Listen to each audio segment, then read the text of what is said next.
And we have some breaking news out of Mar-a-Lago. We want to pause for a special report. This is an NBC News special report. Here's Tom Yamas.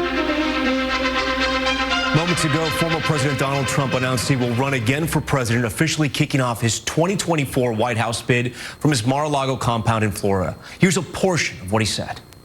Tonight announcing my candidacy for President of the United States.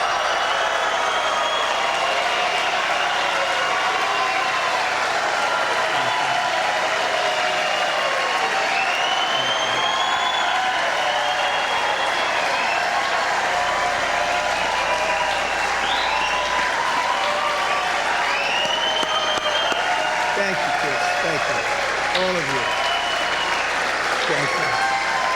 Thank you. So many incredible friends and family here tonight. It's such a beautiful thing. Some people say, how do you speak before so many people all the time? When there's love in the room, it's really easy, if you want to know the truth. It really is. You ought to try it sometime. Together, we will be taking on the most corrupt forces and entrenched interests imaginable. Our country is in a horrible state. We're in grave trouble. This is not a task for a politician or a conventional candidate. This is a task for a great movement that embodies the courage, confidence, and the spirit of the American people. This is a movement. This is not for any one individual. This is a job for tens of millions of proud people working together from all across the land and from all walks of life, young and old, black and white, Hispanic and Asian, many of whom we have brought together for the very, very first time. If you look at the numbers, if you look at what's happened with Hispanic, with African American, with Asian, and just look at what's happening, this is a party that has become much bigger, much stronger, much more powerful, can do much more good for our country. This is a job for grandmothers and construction workers, firefighters, builders, teachers, doctors, and farmers who cannot stay quiet any longer. You can't stay quiet any longer. You're angry about what's happening to our country. Our country is being destroyed before your very eyes. It's a job for every aspiring young person and every hard-working parent, for every entrepreneur and underappreciated police officer who is ready to shout for safety in America. The police are being treated so badly. These are great people. They can straighten out the crime. They're the ones that know how to do it. We have to give them back their respect and their dignity.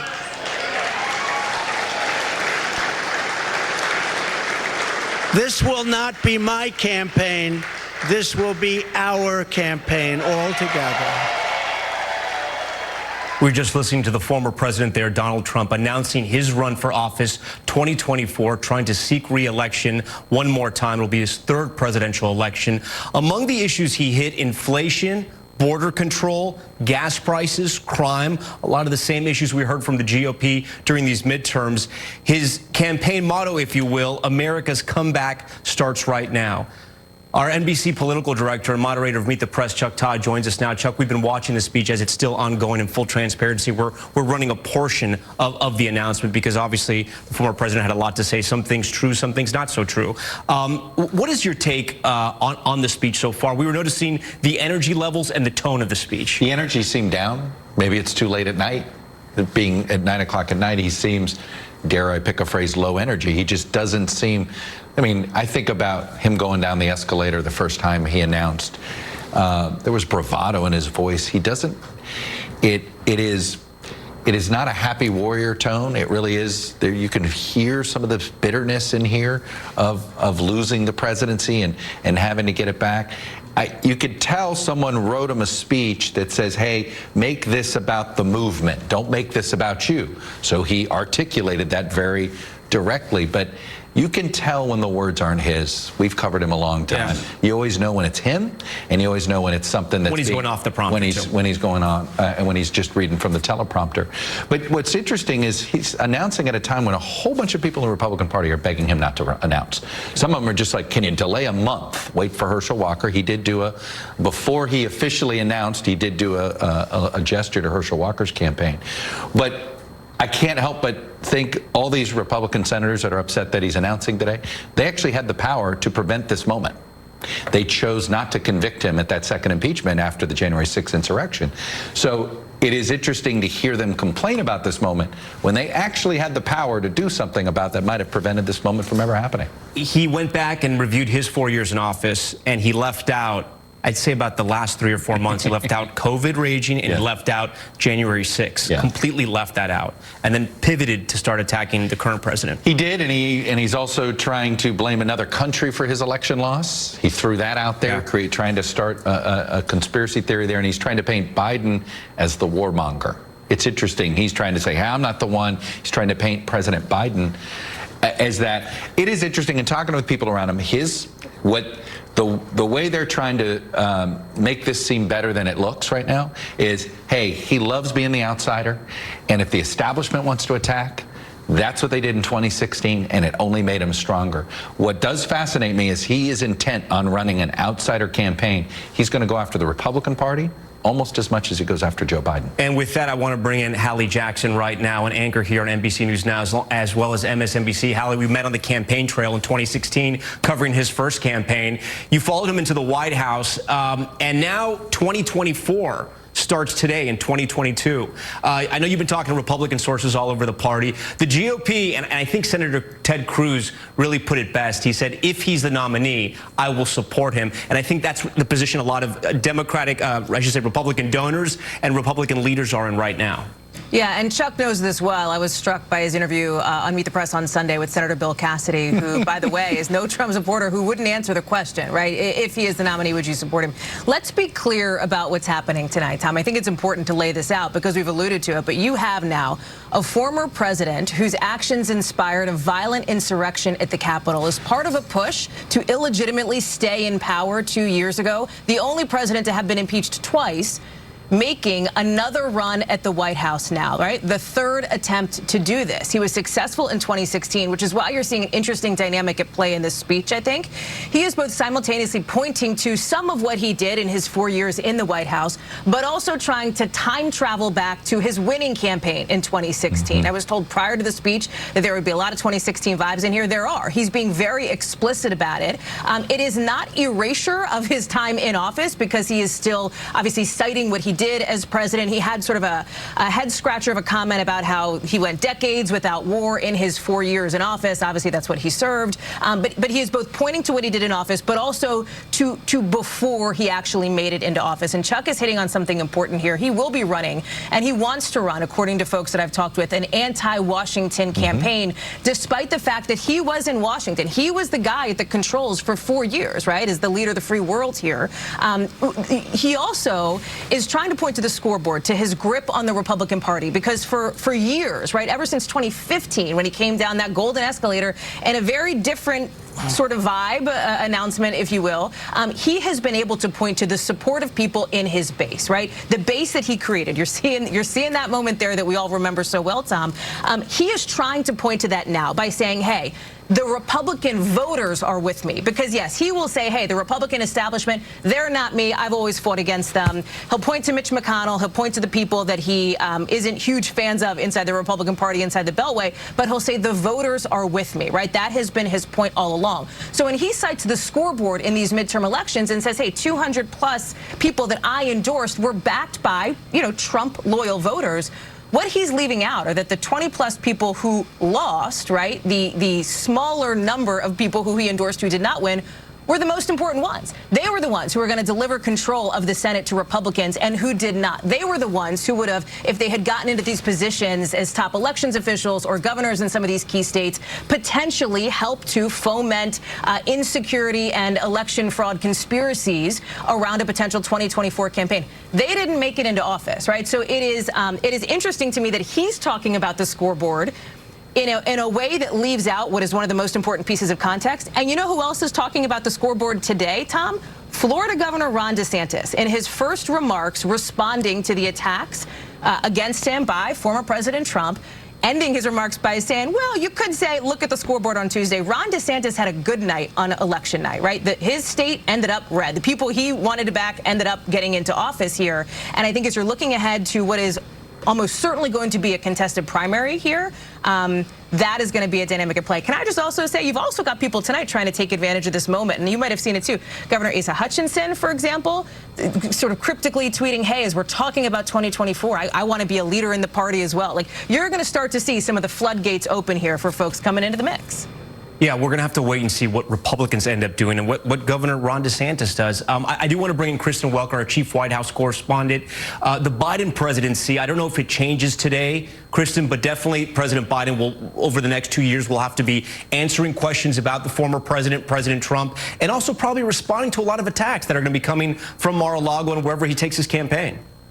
Absolutely. There's no doubt. Look, advisors to the president are downplaying this announcement, one saying that former President Trump is irrelevant. But the Biden presidency changed right now. In fact, President Biden just tweeted out Donald Trump failed America with a list of different issues on which he is trying to make the case he failed America, on the economy, on protecting women's rights, and coddling extremists, according to President Biden and this tweet that he just sent out. So I think you're getting a preview of what we will see if, in fact, President Biden does throw his hat into the ring again. He said he intends to run. He's going to make a final decision in the new year, and he has stressed that his final decision will not be dependent on what former President Trump decides to do. But I think basically you're going to see a replay to some extent of the midterms messaging, Tom, that we saw.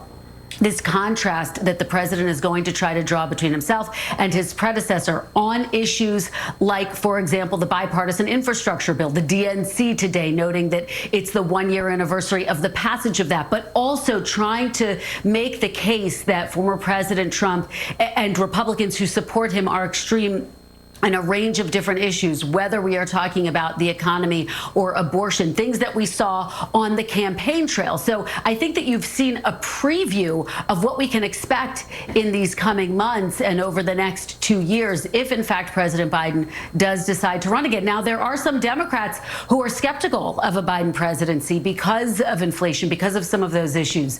But at this point in time, you are already seeing the president ramp up his rhetoric. Yeah, Kristen Welker with reporting that news about that tweet. With that, I do want to bring in our panel. Now, joining me is former Republican Congressman and NBC News political analyst Carlos Curbelo, and President Biden's first White House press secretary, now a host for MSNBC, Jen Psaki. I also want to bring Chuck into this conversation as well. Jen, I'm going to start with you.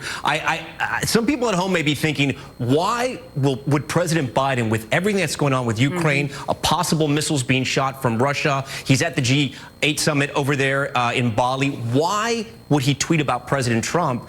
And me and Chuck were just talking here off camera, and it's pretty clear he wants to elevate him because it's good for Democrats that the former president is running again.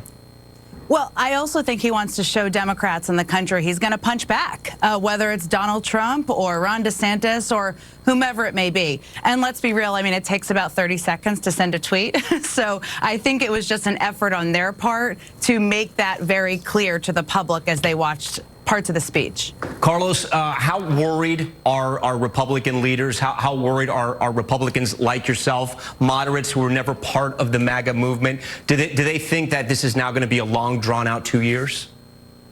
Yeah, there's a long list of Republicans, Tom, who asked the president or people close to him to please at least postpone this announcement until after the Georgia runoff, because everyone remembers what happened the last time there were runoffs in Georgia and the former president got involved. Now Donald Trump will be making headlines again, and Republicans have come to the realization that when Donald Trump makes headlines, when he's prominent in the news, that's typically bad for their candidates, especially in swing states and swing districts. So I think for now, you're going to see a lot of the 2024 hopefuls take a step back, hopefully let Donald Trump trip over himself. They don't want to get into the mud with him, but they won't be able to do that forever. At some point, Ron DeSantis, Mike Pence, anyone else who's thinking about running is going to have to confront Donald Trump and all the things that he's going to be saying about them. Chuck, I think with the former president's announcement that he's going to run, with the current president's tweet just now, 2024 has started tonight.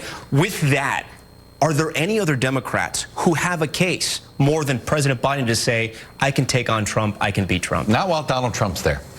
I think that is, you know, as long as Donald Trump is essentially the face of the Republican Party, I think Joe Biden has more political capital inside the Democratic Party because, look, he pushed the democracy message when others in his party, including his chief rival from 2 years ago, Bernie Sanders, were questioning that decision. So I actually think he's got more capital inside this party than he's had even after he won the nomination the first time, I think, because of these midterms. So look, it's a different story if Trump goes away. Trump goes away, I think Biden suddenly does have to deal with people whispering and maybe thinking about it, but not right now. And I think, look, I think that they want to elevate Trump. Trump's good for Biden, and I also think they think Trump is good for the Democratic Party. I want to put that question to Jen Psaki, and also want to let our control room know if Garrett Haake, who's at Mar-a-Lago, who's at the speech, if he's available, I'd like to go to him as well. But the former president may still be talking. Jen, do you think that President Biden, when he was asked if he was going to run again, he said he thinks so, but he's going to make a final decision after the new year? Do you think he was waiting on former President Trump to see what he was going to do? I think first he wants to talk to his family, his grandkids, his entire family. His granddaughter's getting married on Saturday. He's going to see them over Thanksgiving. There's no question, Tom, that Trump announcing is going to be front and center in his mind, even as he is managing the situation happening in Poland and overseas. That's why he ran in 2020 to begin with, right? He probably wouldn't have run otherwise if Trump had not been elected in 2016. So there's no question it's in his mind. It's probably the top of his list. I'm sure he'll be getting updates from aides, want those as well. And I think that's why that tweet went out. Yes, whether or not Trump is the right person to run against, for him to run against, that's debatable, and I think an important thing to discuss. But he wants to show he's going to punch back if he runs and if Trump is the nominee. Carlos, it's sort of interesting. The future of the Republican Party sort of starts tonight in the state of Florida. You felt the wrath of Donald Trump. You felt the wrath of the MAGA movement.